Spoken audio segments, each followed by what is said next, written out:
मेरे प्यारे दोस्तों नमस्कार।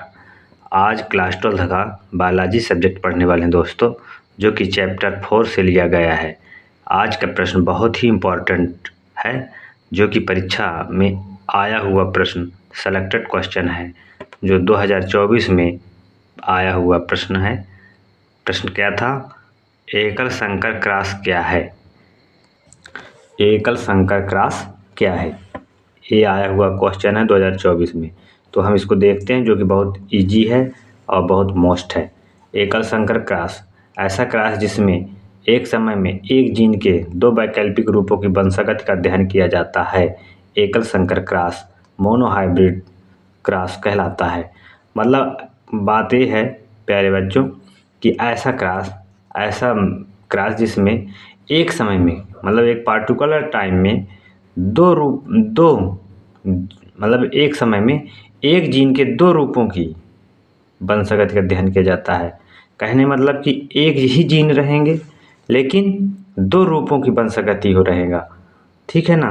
दो रूप की वंशागति, जैसे एक लंबा पौधा ले लेंगे, एक बौना पौधा ले लेंगे, दो रूप हो गए, एक बौना पौधा वाले और एक लंबा पौधा वाले। और इनके बीच जब हम क्रॉस कराएंगे तो F1 पीढ़ी में एक संकर क्रॉस से एक पौधा बनेंगे, जो कि बौना का और लंबा पौधा दोनों का मिक्स रहेगा, ठीक है ना।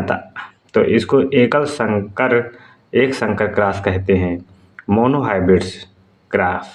यानी ऐसा क्रॉस जिसमें एक समय में एक जीन के दो वैकल्पिक रूपों की वंशागत का अध्ययन किया जाता है, एक संकर क्रॉस कहलाता है। हम देखते हैं चित्र से। चित्र को अच्छी तरह से समझो प्यारे दोस्तों। जैसे एक लंबा पौधा बताए अभी, जैसे लिए कैपिटल टी माना और बौना पौधा स्मॉल टी लिया, ठीक है ना। इसके बीच क्रॉस कराए, ये जनक पीढ़ी हैं, ठीक है ना। जनक पीढ़ी, लंबा पौधा कैपिटल टी याद रखना, बौना पौधा स्मॉल टी, इन दोनों के बीच हमने क्रॉस कराया। तो पहले क्या बना? युग्मक बना, कैपिटल टी से एक स्मॉल टी और कैपिटल टी से कैपिटल टी और स्मॉल टी से स्मॉल टी, एक क्या होता है? युग्मक बनता है। और युग्मक आपस में क्रिया करके कैपिटल टी स्मॉल टी स्वपरागण से बन जाते हैं, ठीक है ना। पौधों में परागण होता है, पर परागण स्वपरागण। तो ये स्वपरागण से संकर लंबा पौधा बना, जो F1 पीढ़ी कहलाया। इसमें लंबा पौधा संकर वाला होगा, क्योंकि लंबा पौधा कैपिटल टी का इसमें अंश आया है, बौना का भी स्मॉल टी आया है, जो कि लंबा पौधा के कारण लंबा पौधा का निर्माण हुआ F1 पीढ़ी में। अब F1 पीढ़ी में जो पौधा संकर लंबा पौधा बना, इन्हीं दोनों के बीच दो ले लेते हैं, कैपिटल टी स्मॉल टी का cross capital T small T से कराते हैं। तो जब इनके ही बीच कराएंगे, F1 पीढ़ी में जो प्राप्त हुआ है संकर लंबा पौधा, इन्हीं के बीच कराया गया, तो क्या प्राप्त हुआ? एक कैपिटल टी से क्रिया करके कैपिटल टी, फिर एक कैपिटल टी स्मॉल टी से क्रिया करके कैपिटल टी स्मॉल टी, फिर स्मॉल टी कैपिटल टी से क्रिया करके क्या हुआ? कैपिटल टी स्मॉल टी, और स्मॉल टी से स्मॉल टी आपस में मिलकर स्मॉल टी बना लिए संकर, ठीक है ना। इस प्रकार हमें देखने को क्या मिल रहा है? F2 पीढ़ी निर्माण हुआ, जो कि F2 पीढ़ी में जो प्रथम पीढ़ी में संकर लंबा पौधा हुआ था, मतलब लंबा पौधा हुआ था संकर के रूप में, लेकिन F2 पीढ़ी में पुनः बौना पौधा, जो जनक बौना पौधा था, उसका प्रभाव यहाँ परिलक्षित हुआ। मतलब जो F1 पीढ़ी में अप्रभावी था, वो प्रभावी होकर आया। तो एक तो लंबा पौधा होगा, कैपिटल टी लंबा पौधा, ठीक है ना। मटर का लंबा पौधा, कैपिटल टी स्मॉल टी संकर लंबा पौधा, कैपिटल टी स्मॉल टी संकर लंबा पौधा, लेकिन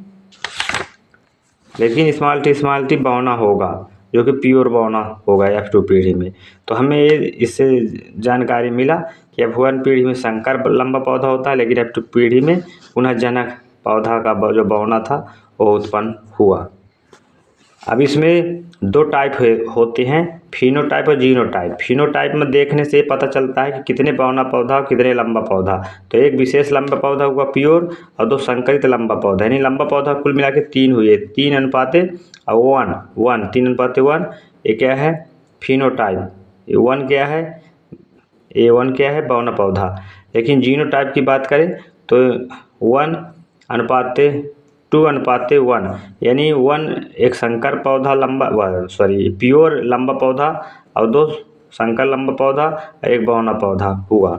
इस प्रकार जीनोटाइप और फिनोटाइप हुए। अब इसका हम डिटेल देख लेते हैं कि लिखने के लिए कितना लिखना है।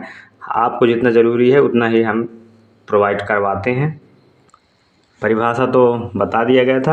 अब पद इनके 3 होते हैं। पहले मटर के लंबे पौधे, बौने पौधे। दूसरा शुद्ध प्रजनन लंबे पौधे और बौने पौधे के बीच संकर क्रॉस F1 का निर्माण। तीसरा F1 पौधों को स्वपरागण से F2 पीढ़ी तैयार करना। इस प्रकार 3 स्टेप में हो जाता है।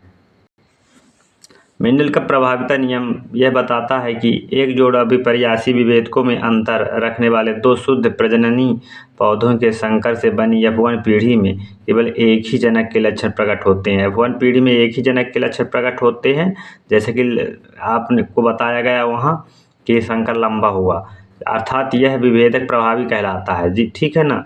जो छिपा रहता है लक्षण अप्रभावी कहलाता है, जो छिपा रहता है अप्रभावी और जो प्रकट होता है प्रभावी लक्षण।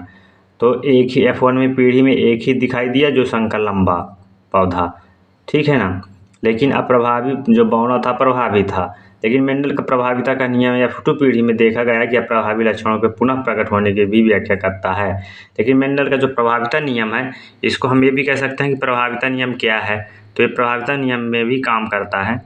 इसको आप ध्यान दीजिएगा, अगर आएगा कि एकल संकर क्रॉस क्या है, प्रभाविता के नियम को भी समझाइए, तो यही उत्तर होगा।